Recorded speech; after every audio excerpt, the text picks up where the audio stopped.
بارك وسلم تسليما كثيرا كثيرا. أما بعد فأعوذ بالله من الشيطان الرجيم. بسم الله الرحمن الرحيم. وما أرسلناك إلا رحمة للعالمين. قال الله تعالى في مقام آخر: إن الله وملائكته يصلون على النبي يا أيها الذين آمنوا صلوا عليه وسلموا تسليما. اللهم صل على محمد وعلى آل محمد كما صليت على إبراهيم وعلى آل إبراهيم إنك حميد مجيد. اللهم بارك على محمد وعلى آل محمد كما باركت على إبراهيم وعلى آل إبراهيم إنك حميد مجيد. صدق اللہ العظیم.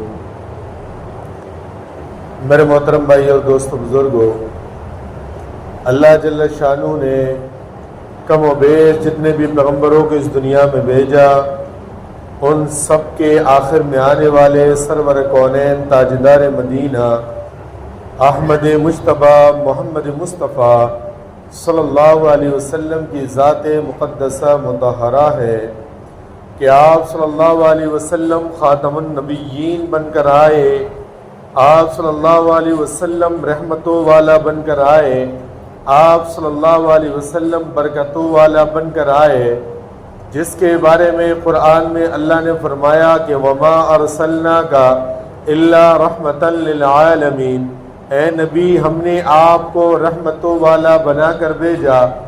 یہ رحمت کا معنی لغت کی جتنی کتابیں ہیں سب میں ایک جیسا معنی ہے. رحمت کا معنی عظمتوں والا، رحمت کا معنی رفعتوں والا، رحمت کا معنی جہاں پہ اندھیرا ہو وہاں پہ روشنی پھیلانا، رحمت کا معنی جہاں پہ شرک و بدعت کی ضلالت کی گمراہی پھیلی ہوئی وہاں توحید کے چراغ کو، توحید کے شمع کو جلانا رحمت ہے. اور رحمت کا معنی کہ جو رب کریم کا، رب کائنات کا جو گھر ہے، وہاں جو 360 بت رکھے ہوئے تھے، 360 بت سے بیت اللہ کو خالی کروانا یہ رحمت ہے. اور رحمت کا معنی یہ ہے کہ گمراہ لوگوں کو سیدھی راہ دکھلا دینا یہ رحمت ہے. رحمت کا معنی جو جہنم کی طرف جا رہا ہے ان کی ہاتھ کو پکڑ کر جنت کے راستے میں لگا دینا یہ رحمت ہے. اور میرے نبی مکرم محمد رسول اللہ صلی اللہ تعالی علیہ وسلم کو اللہ نے دونوں جہان کے لیے رحمت بنا کر بھیجا، یعنی انسانوں کے لیے بھی رحمت بنایا، جانوروں کے لیے بھی رحمت بنایا، جمادات کے لیے بھی رحمت بنایا، چرند کے لیے، پرند کے لیے، یہاں تک کہ جانوروں کے لیے، جنگل میں بسنے والے جو مخلوقات ہیں ان کے لیے بھی اللہ نے میرے نبی کو رحمت بنا کر بھیجا. بڑے کیا، چھوٹے کیا، عمر والے کیا، کم عمر والے کیا، بچے کیا، سب کے لیے اللہ پاک نے میرے نبی کو رحمت بنا کر بھیجا. اللہ کے نبی صلی اللہ علیہ وسلم عید کا موقع ہے، آپ گھر کی طرف تشریف لے جا رہے ہیں، دیکھا تو بچے کھیل رہے ہیں، بچے خوشیاں منا رہے ہیں، کھل کھلا کر ہنس رہے ہیں، خوشگپیوں کے اندر مصروف ہے. لیکن دیکھا تو ایک بچہ ہے کہ جس کے پاس پہننے کو صحیح کپڑا نہیں ہے. ایک بچے کے پر نظر پڑی، میرے نبی پاک صلی اللہ علیہ وسلم گزرتے ہوئے دیکھا کہ ایک بچہ وہ رو رہا ہے. آقا کریم علیہ الصلوۃ والسلام نے بچے کو گود میں اٹھایا، پوچھا کہ بچہ کیوں روتے ہو، تمہارے رونے کی وجہ کیا ہے، سبب کیا ہے؟ آج خوشی کا دن ہے، عید کا دن ہے، بچے نئے کپڑے پہنے ہوئے، بچے خوشگپیوں کے اندر مصروف ہے، اپنے دوستوں کے ساتھ، اپنے ساتھ والوں کے ساتھ کھیل کود کے اندر مصروف ہے. کیا وجہ ہے کہ ایک سائڈ پہ ہو کر تم کھیل نہیں رہے ہو، تم گپ شپ نہیں لگا رہے ہو، ہنس نہیں رہے ہو؟ وجہ کیا ہے؟ نئے کپڑے بھی نہیں پہن رہے ہو. تو اللہ کے حبیب صلی اللہ علیہ وسلم نے بچے کو گود میں اٹھا کر میرے نبی پاک صلی اللہ علیہ وسلم، شفقت والے نبی، مہربان والے نبی، اس بچے سے بات کر رہے ہیں کہ بچہ کپڑا تم نے پہنے نہیں، عید کی خوشیوں کے اندر اپنے ساتھ والے دوستوں کے ساتھ، بچوں کے ساتھ کھیل میں مصروف نہیں ہو, خوشی نہیں منا رہے ہو, کیا وجہ ہے؟ بچہ کہنے لگا کہ آقا صلی اللہ علیہ کہ میرا دنیا میں کوئی نہیں ہے, میں غریب ہوں, یتیم ہوں, میرا دنیا میں کوئی نہیں ہے کہ جو مجھے نیا کپڑا بنوا کر دے دے اور اس خوشی کے ماحول کو میرے لیے کریٹ کرے, اس لیے کہ میں یتیم ہوں, میرے ماں باپ کوئی نہیں. اللہ کے نبی صلی اللہ تعالی علیہ وسلم نے اس بچے کو اپنے ساتھ گھر لے گیا اور کہنے لگے کہ عائشہ اس بچے کو تیار کر دو, اس بچے کا دنیا میں کوئی نہیں ہے.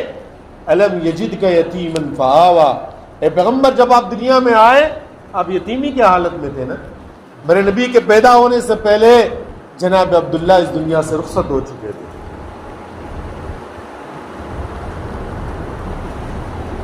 تو میرے نبی نے فرمایا کہ اے بچہ آج کے بعد عائشہ تمہاری ماں ہے اور محمد رسول اللہ صلی اللہ علیہ وسلم تمہارے والد ہیں.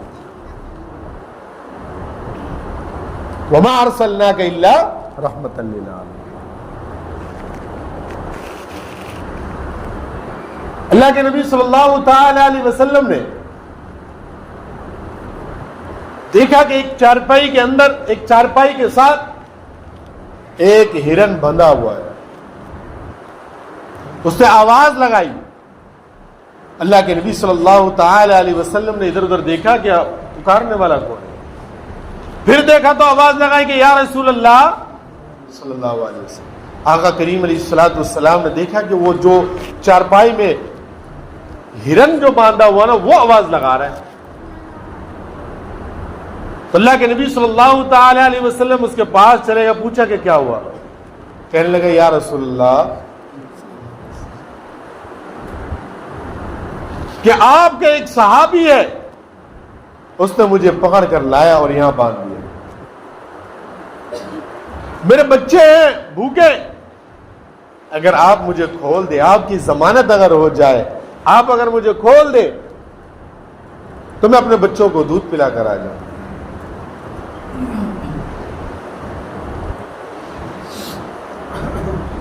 تو اللہ کے نبی صلی اللہ تعالی علیہ وسلم نے فرمایا کہ آ جاؤ گے.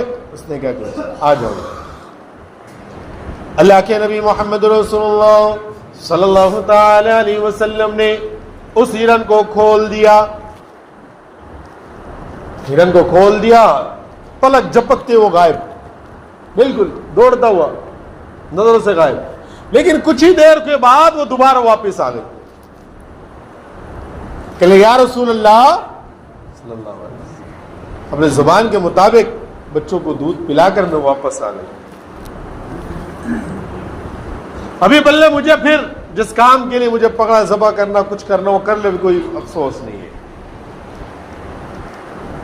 کہ وہ صحابی آئے, اللہ کے نبی صلی اللہ تعالی علیہ وسلم نے فرمایا ایک کام ہے آپ سے. اس نے کہا یا رسول اللہ ہمارے ماں باپ آپ پر قربان ہیں. تو آقا کریم علیہ الصلوۃ والسلام نے فرمایا کہ یہ ہرن مجھے چاہیے. وہ صحابی نے کہا یا رسول اللہ ہماری جان حاضر ہے, تو یہ ہرن کیا چیز ہے, یہ ہرن کیا چیز ہے. تو اللہ کے نبی صلی اللہ علیہ وسلم کو صحابی نے ہدیہ کر دیا, اور اللہ کے نبی صلی اللہ علیہ وسلم نے اس ہرن کو چھوڑ دیا, آزاد کر دیا. اللہ کے نبی محمد رسول اللہ صلی اللہ تعالی علیہ وسلم کے پاس ایک مرتبہ ایک اونٹ آ گیا. تو اللہ کے نبی صلی اللہ تعالی علیہ وسلم نے صحابہ سے فرمایا کہ یہ اونٹ کس کا ہے. کہ یا رسول اللہ یہ فلاں صحابی کا ہے. کہ یہ اپنے مالک کی شکایت کر رہا ہے, اپنے مالک کی کیا کر رہا ہے, شکایت کر رہا ہے کہ مجھے کھانا کم دیتا ہے, غذا کم دیتا ہے, جبکہ مجھ سے محنت زیادہ کرواتا ہے. اللہ کے نبی صلی اللہ تعالی علیہ وسلم نے مالک کو بلایا اور اس کو سمجھایا اور اس کو کہا کہ اس نے تمہاری شکایت کی ہے, تم کھانا اس کو کم دیتے ہو اور محنت زیادہ کراتے ہو. تو اللہ کے نبی صلی اللہ تعالی علیہ وسلم کو اللہ نے دونوں جہان کے لیے رحمت بنا کر بھیجا. اور میرے نبی صلی اللہ علیہ وسلم کے دنیا میں آنے سے پہلے دنیا کی کیا حالت تھی کہ لوٹ مار عام. میری باری تھی، آپ کے اونٹ نے اگر پہلے پانی پی لیا صدیوں صدیوں تک پھر لڑائیاں چلتی تھی. راستے میں بیٹھ گئے، پاؤں پھیلا دیا، ہے کوئی مائیکل جو میرا پاؤں ہٹا کر دکھائے، دوسرا آگے اس نے ٹانگیں کاٹ دی اس کی. صدیوں تک اس کی لڑائیاں چلتی رہی، خاندان کے خاندان لڑ لڑ کر مر گئے. ابو جہل نے مکے میں اعلان کروایا کہ جن کی بھی بچیاں پیدا ہو، بیٹیاں پیدا ہو، اس لیے کہ جب بیٹیاں پیدا ہوں گی، بڑے ہوں گے، ان کی شادیاں دینی پڑے گی، ہمارا ناک نیچے ہوگا، سر جھک جائے گا، بات سننی پڑے گی. اس نے اعلان کروا دیا بھائی جس کے بھی بچیاں پیدا ہو بچپن میں ہی اس کو زندہ دفن کر دے.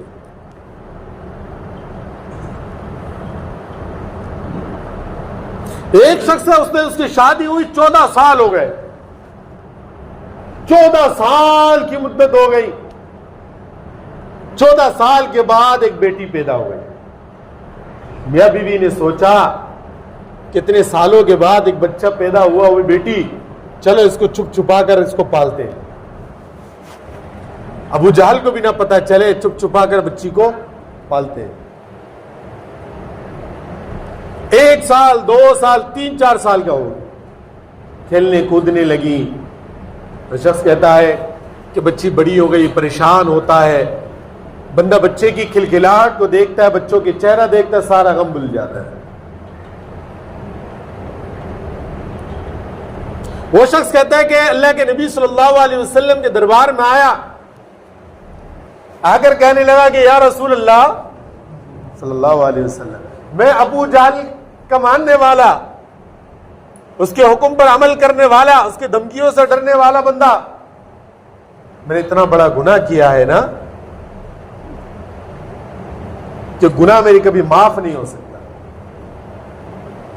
رحمت والے آقا مدنی کریم صلی اللہ تعالی علیہ وسلم نے پوچھا کہ بتلا وہ گناہ کون سا ہے؟ زنا کیا؟ کہ اللہ کے نبی صلی اللہ علیہ وسلم نے پوچھا کہ زنا کیا؟ اس شخص نے کہا کہ یا رسول اللہ زنا سے بھی بڑا گناہ ہے، لوٹ مار کیا اس سے بھی بڑا گناہ ہے. کہ لے یا رسول اللہ میرا گناہ اتنا بڑا ہے کہ زمین و آسمان سے بھی بڑا گناہ ہے. زمین و آسمان سے بھی بڑا گناہ. تو میرے نبی نے فرمایا کہ بتا دو صحیح وہ گناہ کیا ہے. کہ لے یا رسول اللہ شادی ہوئی 14 سال ہو گئے، بچہ کوئی نہیں، بچہ ہوا بھی تو بیٹی ہو گئی. 3 4 سال کی مدت ہو گئی، بچی سے مجھے محبت ہو گئی. کام سے تھکے آ رہا تھا، بچی آ کر زور سے آ کر شام کے وقت بھاگتی ہوئی آ کر میرے گلے لگائے تو سارے دن کی تھکان، سارے دن کی تھکاوٹ دور ہو جاتی.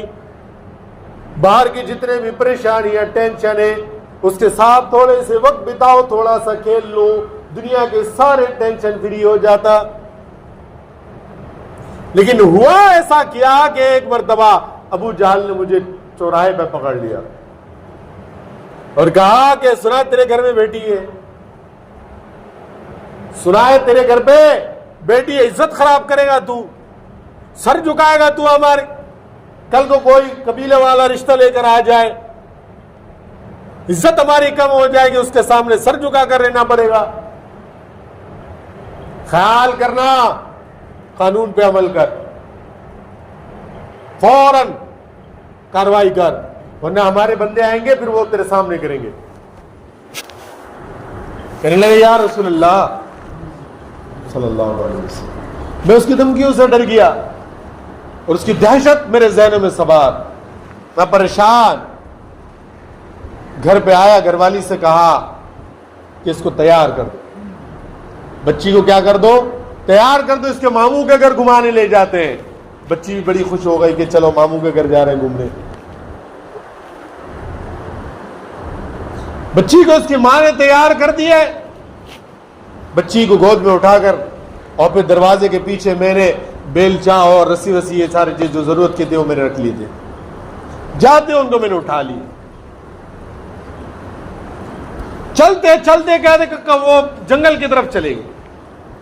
بچی پوچھنے لگی کہ ابا یہ تو سارے جنگل نظر آیا, ماموں کے گھر کہاں ہے؟ میرے ذہن میں دہشت سوار تھا. میں نے اسی انداز میں بچی سے میں نے سخت انداز میں بات کی, خاموش ہو جا. شخص کہتے کہ یا رسول اللہ, پھر میں زمین کو کھودنا شروع کر دیا بیلچے سے. اور وہ بچی کیا کر رہی تھی؟ وہ بچی جو نا میرے ساتھ پھر مٹیاں ہٹا رہی تھی. اس کو نہیں پتا تھا کہ یہ گڈھا کیوں کھودا جا رہا ہے.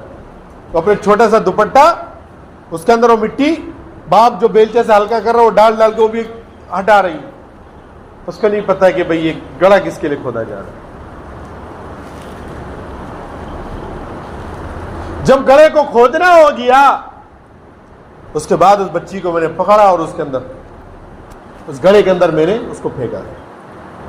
تو بچی رونے لگی اور کہنے لگی ابا میرا قصور کیا ہے, مجھے کیوں مارنا چاہتے ہو؟ ایسا کرو کہ مجھے یہیں چھوڑ دو, جنگل میں گزارا کر کے زندگی گزار لوں گی, آپ کے گھر کبھی نہیں آؤں گی, آپ کے آس پاس کبھی نہیں آؤں گی, خدا کے لیے مجھے نہیں مارو, مجھے چھوڑ دو.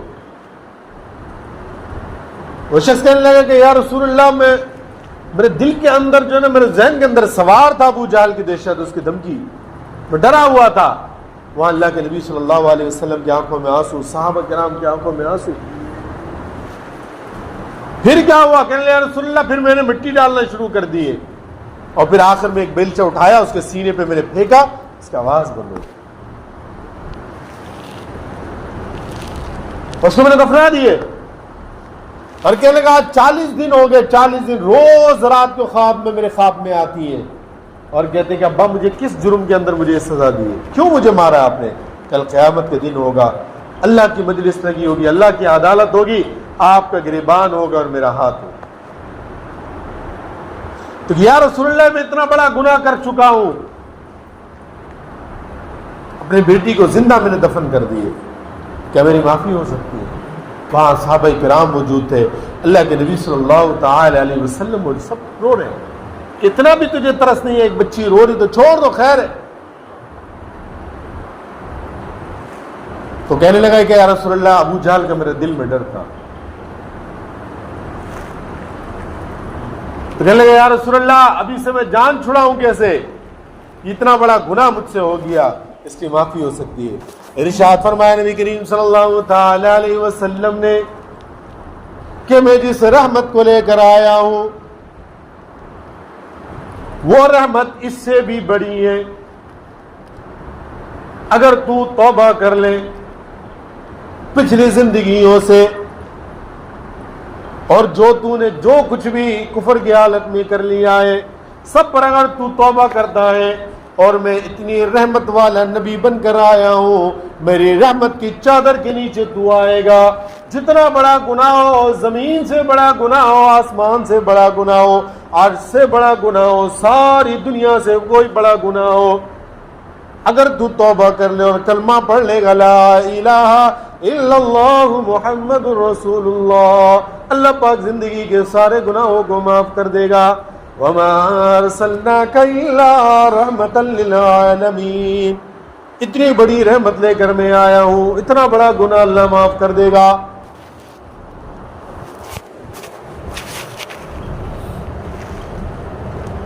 تو رحمت والا نبی بن کر آیا. اللہ کے نبی صلی اللہ تعالی علیہ وسلم کے چچا جناب سیدنا حمزہ رضی اللہ تعالی عنہ, ان کو شہید کرنے والے وحشی رضی اللہ تعالی عنہ ہیں, مسلمان نہیں تھے. غزوہ احد کے موقع پر میرے نبی کے چچا کو حضرت حمزہ رضی اللہ تعالی عنہ کو شہید کر دیا, اور یہاں تک کہ جس نے ان کو کہا تھا شہید کرنے کے لیے ان کے ساتھ کوئی پرانی دشمنی تھی, حضرت حمزہ کے کلیجوں کو نکالا, پھر اس نے چبایا غصے کی وجہ سے.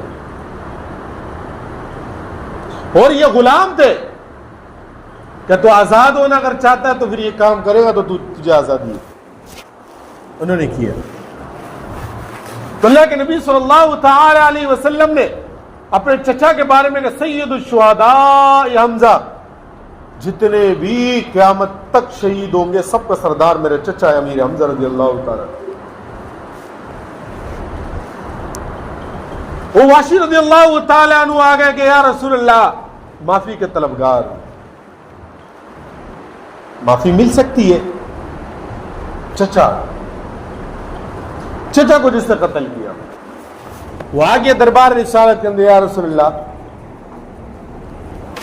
معافی مل سکتی ہے کہ نہیں مل سکتی ہے؟ خذ العفو وامر بالعرف، اے نبی کوئی گناہ کرتا ہو، کوئی غلطی کرتا ہو، معافی مانگے تو معاف کر دے۔ تو اللہ کے نبی صلی اللہ تعالی علیہ وسلم نے فرمایا کلمہ پڑھو گے تو معاف کرتا ہوں۔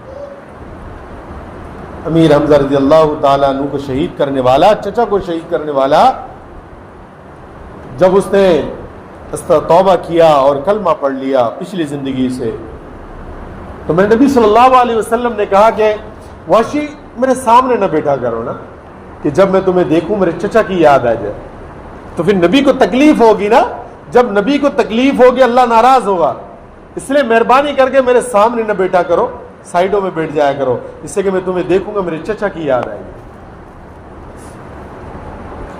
خاندان کے سربراہ تو جس نے مارا وہ جب میرے نبی کے دربار میں آ گیا معافی کے لیے، تو میرے نبی نے کہا چلو اللہ کے لیے معاف کر دو، تو ما ارسلناک الا رحمۃ للعالمین۔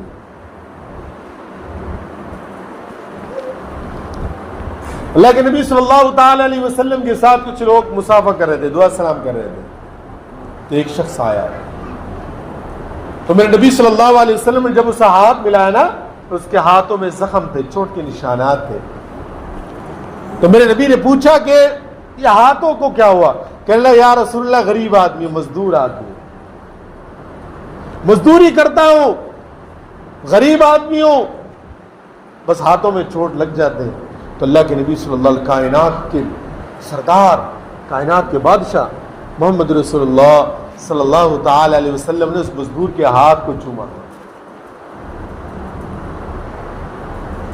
آج کا ہمارے معاشرے کے اندر، کل تک فشری میں چوری کیا کرتا تھا، لات مارا، ادھر مچھلی گیا، اس کو اشارہ کیا بھائی بر لے لے نکل، چماڑے کھاتا تھا مارکیٹ کے اندر، گالیاں سنتا تھا، لیکن جب تھوڑی سی مارکیٹ سمجھ گیا، 8-10 کلو مال لینے لگ گیا، اپنے آپ کو فرعون سمجھتا ہے۔ پھر جو مزدور اس کے پاس کام کر، اس کے ماں بہن کو ایک کر دیتا، ماں بہن کی گالیاں، بڑا دکھ کا مرحلہ ہوتا ہے یہ۔ میں کہتا رہتا ہوں تو اپنی جیب سے نہیں دے رہا ہے، بلکہ مزدور کے مزدوری کرنے سے تیرا گھر کا چولہا جل رہا ہے۔ مزدور اگر محنت نہ کرے، مزدوری نہ کرے، تو اکیلے کر، تیرے کو پتہ چلے گا تیرے کو یہ مال گاڑی کا لوڈ کرنا، خالی کرنا، گالا خالی کرنا کیا مسئلہ ہوتا ہے۔ اور تو اس مزدور کے ماں بہن کی گالیاں دے رہا ہے، ماں بہن کی گالیاں کھانے کے لیے آیا تیرے پاس۔ یہ اللہ نے دی ہے، اللہ چھین لے گا تو کچھ بگاڑ بھی نہیں سکتا اللہ کا۔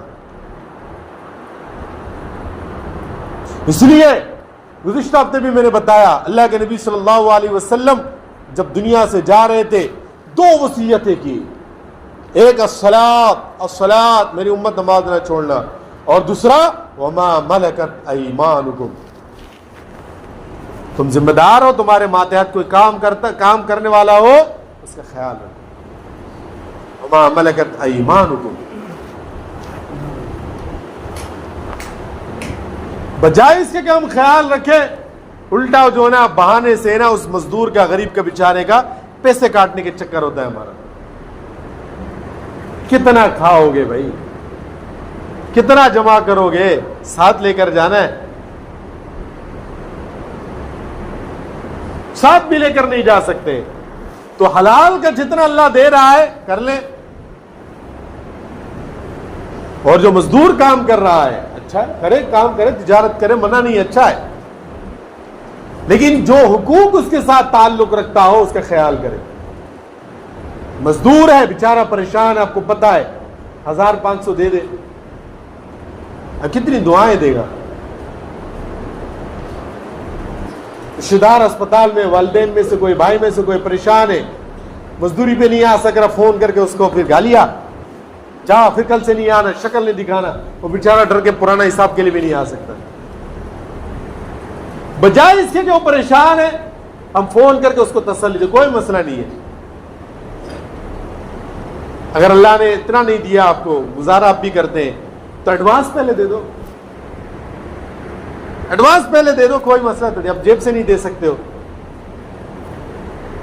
یا دیا ہے بخیل ہے، دل نہیں کرتا جیب سے نکالنے کا، غریب کو دینے کا دل نہیں ہوتا ہے، ایڈوانس ہی دے دو، ایڈوانس کے نام پہ دے دو۔ اللہ سے تو کروڑوں مانگتے ہیں کہ اللہ کروڑ پتی بنا دے، جب اللہ کو دینے کی باری آتی ہے وہ بھی 10 کروڑ بھی سب سے پرانا وہی دیتا ہے، جو بچے بھی نہیں لینا چاہتے وہی دیتے ہم اللہ کے نام پہ۔ اللہ کہتا پھر بھی خیر ہے، خیر کوئی مسئلہ نہیں۔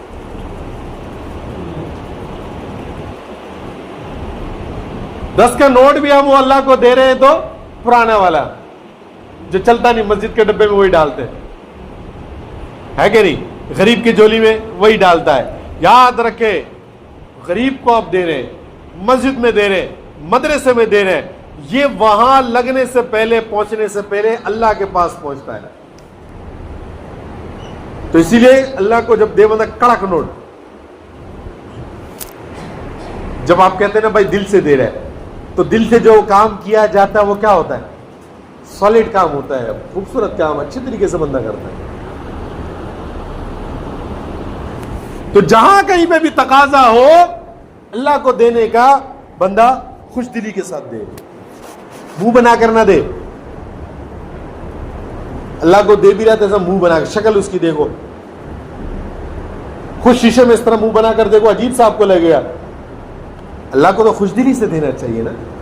اللہ نے دیا، یہ مال کس کا ہے؟ کس نے دیا؟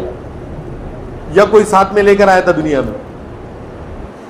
بھائی جتنا مال پیسے ہیں کیا ہم ساتھ میں لے کر آئے تھے کہ خالی ہاتھ آیا تھا؟ کپڑے بھی نہیں تھے۔ تو جس رب نے دیا، جس مالک نے دیا، جس خالق نے دیا، اس کو خوش دلی سے دینا چاہیے، خوش ہونا چاہیے کہ بھائی میرا پیسہ لگ رہا ہے اللہ کے نام پر، اللہ کو میں دے رہا ہوں۔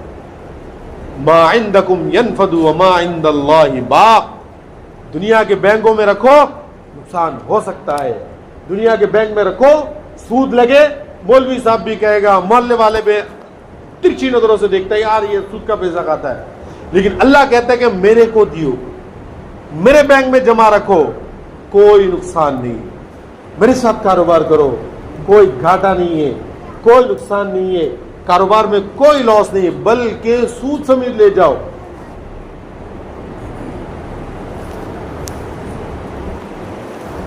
اللہ نے فرمایا ہے کہ مجھے 1 روپیہ دیو 10 روپیہ لے جاؤ، کہا ہے کہ نہیں کہا؟ 1 روپیہ دو 700 روپیہ لے جاؤ۔ انما یوفی الصابرون اجرهم بغیر حساب، اللہ کہتا بغیر حساب کے بھی میں دے دیتا ہوں۔ جبکہ دنیا کے نظام، دنیا کے کاروبار، دنیا کے بینکوں کے اندر اگر آپ سود پہ پیسے لگائے تو حرام ہے کہ نہیں ہے؟ بیا حرام ہے کہ نہیں سود؟ لیکن اللہ کہتا ہے میرے ساتھ کرو، مجھے دو پیسے۔ ابھی دیکھیں مثال کا کوئی نیا کاروبار ہم شروع کرتے ہیں، مل فیکٹری لگاتے ہیں، نیا گھر بناتے ہیں، صحیح ہے، تو پھر آپ یہ سمجھ لیں کہ قرآن خوانی وغیرہ یہ چیز کراتے کہ نہیں کرواتے؟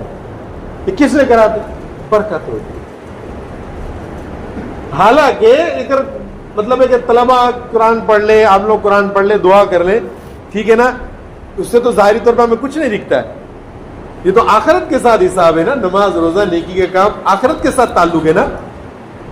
بھائی ہم کوئی صدقہ خیرات کرتے ہیں، غریب کو پیسہ دیتے ہیں، مسجد مدرسے کیا سوچ کے بناتے ہیں؟ بینک بیلنس بڑے، ہم تو کہتے ہیں بھائی جنت میں مل جائے، نیکی کے کام کر رہا ہوں وہاں مل جائے، لیکن اللہ کہتا ہے کہ بھائی میں دنیا بھی دیتا ہوں آخرت بھی، دونوں دیتا ہوں، دونوں طرح سے میں دیتا ہوں،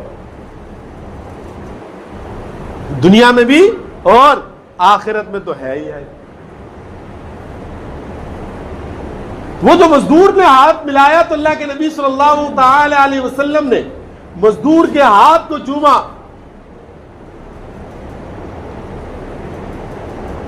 اور میرے نبی نے فرمایا کہ مزدور کے پسینہ سوکھنے سے پہلے اس کی مزدوری دے دیا کرو۔ مزدور کا پسینہ